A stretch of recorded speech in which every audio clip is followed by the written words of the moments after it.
में शायद ही कभी किसी नगर निगम का कोई चुनाव इतना चर्चित रहा हो जितना कि इस वक्त हैदराबाद का चुनाव हो गया है। जी हां, यहां नगर निगम के चुनाव प्रचार में खुद गृह मंत्री अमित शाह उतर आए हैं।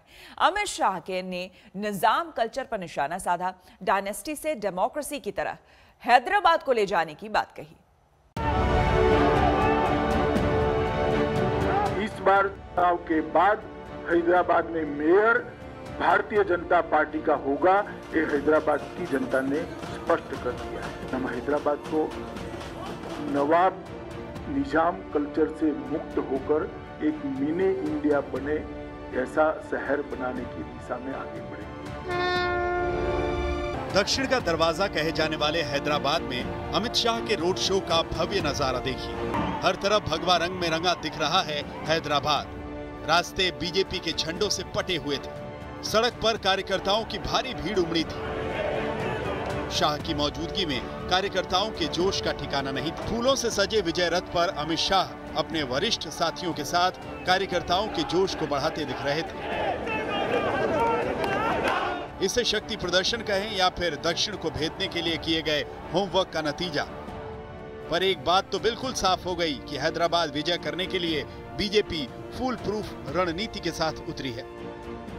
रोड शो के बाद अमित शाह ने अपनी प्रेस कॉन्फ्रेंस में तेलंगाना राष्ट्र समिति की सरकार और एआईएमआईएम अध्यक्ष असदुद्दीन ओवैसी पर ताबड़तोड़ हमले किए।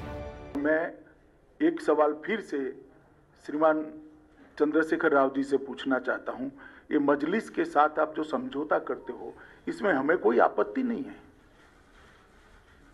कोई आपत्ति नहीं, कर सकता है लोकतंत्र में कोई भी व्यक्ति किसी के साथ भी जाता है, मगर गुप्त समझौता क्यों करते हो? इतनी हिम्मत क्यों नहीं है कि मजलिस के साथ खुलेआम सीट शेयरिंग कर लड़े? एक कमरे के अंदर इलू इलू कर आप सीटें बांटते हो। हैदराबाद शहर में दबदबा रखने वाले एआईएमआईएम के अध्यक्ष असदुद्दीन ओवैसी अमित शाह के निशाने पर थे। गृह मंत्री ने चुनौती दी कि ओवैसी अवैध रोहिंग्या मुसलमानों पर संसद में कुछ कहते हैं और सड़क पर कुछ और।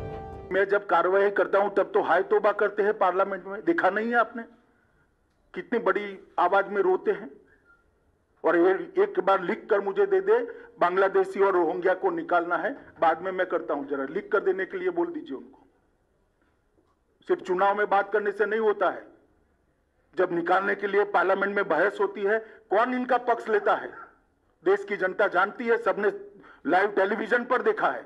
आपकी पार्टी ने कहा था कि यहां पर अफगानी है, रोहिंग्या है, पाकिस्तानी है, 30,000 वोटर लिस्ट में नाम रोहिंग्या के। ये आपके स्टेट प्रेसिडेंट ने ये बकवास की है, मैंने तो नहीं कहा। मगर अमित शाह कह रहे मुझे लिख कर दो। अरे लिख कर देने का क्या है, आप देखिए ना, ये आपका काम है। आपको कब से मेरी इजाजत लेना पड़ा? ये तो अजीब बात कर रहे हैं, यानी ये तो ऐसा हो गया कि नाच ना जाने तो आंगन टेढ़ा। आपका काम, आप मुझसे परमिशन लेंगे? गृह मंत्री अमित शाह ने हैदराबाद को निजाम कल्चर से मुक्त करने की बात कही। ओवैसी का जवाब था बीजेपी हैदराबाद में सर्जिकल स्ट्राइक करना चाहती है, इसका जवाब लोकतंत्र की स्ट्राइक से मिलेगा। हैदराबाद को नवाब निजाम कल्चर से मुक्त होकर एक मिनी इंडिया बने ऐसा शहर बनाने की दिशा में आगे बढ़ेंगे। हम डायनेस्टी से डेमोक्रेसी की ओर देश के लोकतंत्र को ले जाना चाहते हैं। हैदराबाद और तेलंगाना को ले जाना, तुष्टीकरण से हम सम विकास की ओर जाना चाहते हैं।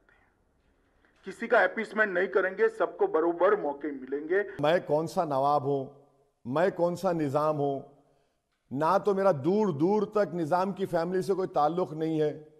अगर आप तारीख में चले जाएंगे तो मेरे पूर्वजों ने निजाम से मुलाकात इसलिए नहीं की क्योंकि निजाम को मिलने के लिए एक सोने की अशरफी नजराना देना पड़ता था। तो मेरे बुजुर्गों ने कहा कि हम हरगिज नहीं देंगे, मुलाकात ही नहीं की, हमारा ताल्लुक ही नहीं है उनसे।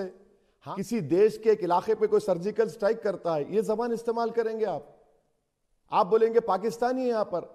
गृह मंत्री ने केंद्र और राज्य से मिले फंड की गड़बड़ी का आरोप लगाया। हैदराबाद को आईटी हब बनने ना देने के लिए टीआरएस और कांग्रेस को सबसे बड़ा रोड़ा बताया।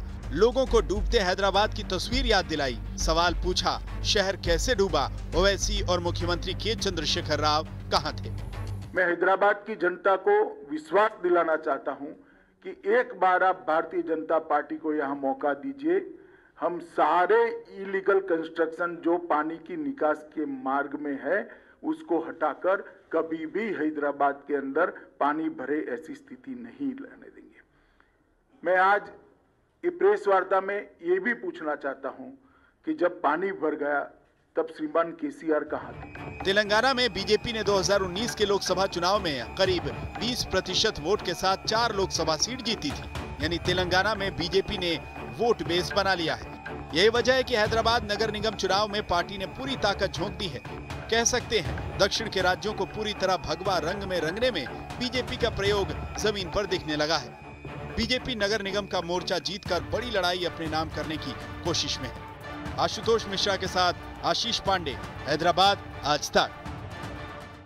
हम रुकेंगे एक और छोटी सी ब्रेक के लिए, बने रहे हमारे साथ, देखते रहिए। नमस्कार, मैं हूं अंजना ओम कश्यप। हमें उम्मीद है ये वीडियो आपको पसंद आया होगा। लेटेस्ट खबरों के लिए यूं ही देखते रहिए आज तक, और इस वीडियो के पसंद आने पर लाइक, शेयर एंड सब्सक्राइब करना ना भूलें।